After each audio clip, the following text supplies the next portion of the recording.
Okay, Alaina, tell me a little bit about the front half, I guess, of you and your sister's company. I got a chance to interview your sister, Yes. and that was great. Heard about the CBD oil business side. So tell me a little bit more about the Sundance side. Okay. So Sundancer started because my sister and I started Holistic Hemp Company a couple years ago when we started selling CBD hemp oil products. And we soon realized that people were coming to us for all kinds of holistic information beyond hemp oil. They wanted to know about essential oils and acupuncture and where to do this and how to do that. There just wasn't a hub for people to talk to or to shop hemp products in person. So with that in mind, we opened Sundancer on Magnolia. It's just a tiny little retail shop where customers can come in and buy all these types of products and talk to us about things they probably don't have other people to talk about with. Absolutely, without being judged. Exactly. People are still figuring out how to have these conversations with Especially here in Fort Worth. I was saying that this is a really, well, conservative state in general, but I feel like Fort Worth is really, really conservative.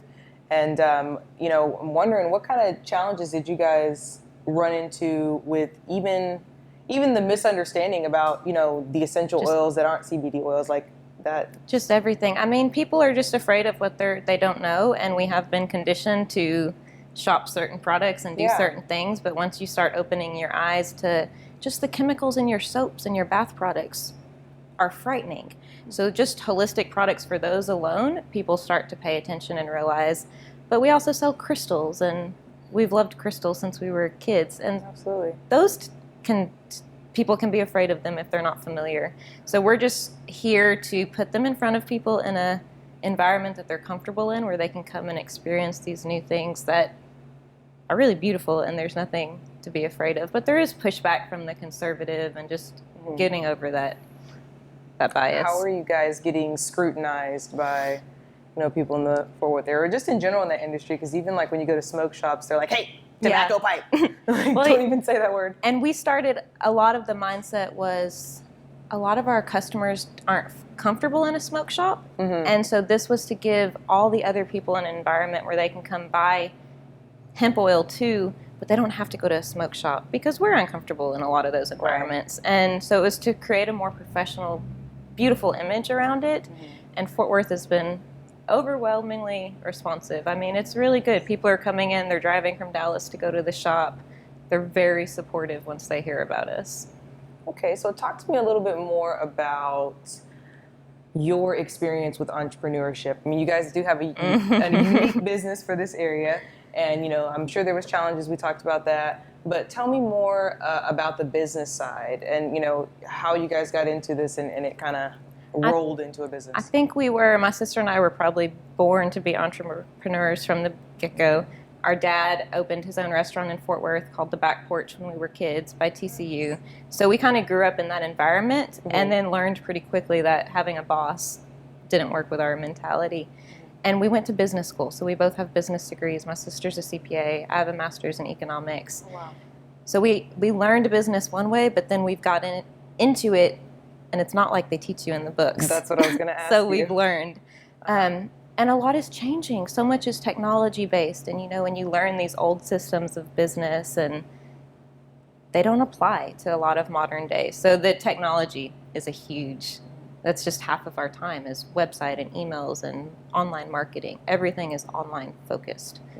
And do you guys struggle on the internet with like restrictions? No, I'm sure. We're as tech savvy as probably the most person, but it is not our forte. But I feel like every business nowadays depends on technology so much. So you really have to figure it out whether you're a tech person or not. Well, I mean, just for doing CBD oil, there's not any advertising or anything? A lot of restrictions. Some of the platforms are opening. You're seeing Facebook and Instagram, more CBD hemp related posts. But there's definitely, you can't do it the traditional way that a lot of normal websites could do. Yeah. So please shed some light on what it's like to run a business with a relative. That's interesting. Well, it's difficult, and it's difficult, but it's fun. My sister and I are interesting. We grew up one grade apart. We're about 1.5 years in age. We shared a room. We hated each other growing up. We weren't friends until probably 19 or 20 years old. And then But then when you take a business like Hemp CBD in America, she's probably the only one crazy enough to do it with me. Mm-hmm. And that there's something about being siblings that I think we can communicate through a very difficult industry, kind of together. Oh, but man, yeah, you're going to fight with your sibling a lot more than you're going to fight with a normal co-owner or an outside source. So we have our days and our knockdowns, but it's all for the better. Like it. I think you guys probably as relatives have like the potential to come back together because if some founders and co-founders get too mad at each other, they're going to be gone. But you guys have to live with each other regardless, so you might as well make the business work. Like you can't carry the anger of the work home because you're going to see them again in 20 minutes. Okay. Now, do you have any advice, for a budding entrepreneur that may not be going to something as risky as you, but just in general? I mean, entrepreneurship in itself is pretty broad. Know your customer. You can't service everybody, and it might be really alluring to try to do all these things and offer all these things, but really find your niche and who do you want to service. Because hemp oil, for example, it is for everybody. It's all ages, all ailments. We have children to the elderly that take this product, but then we found a further customer, just that the refined customer that wants holistic healing in all avenues is really our target customer. Yeah. And just, so hone in, find out what's important to you, and if you have to feel it. If you don't feel it, it doesn't show. I love that. Love that.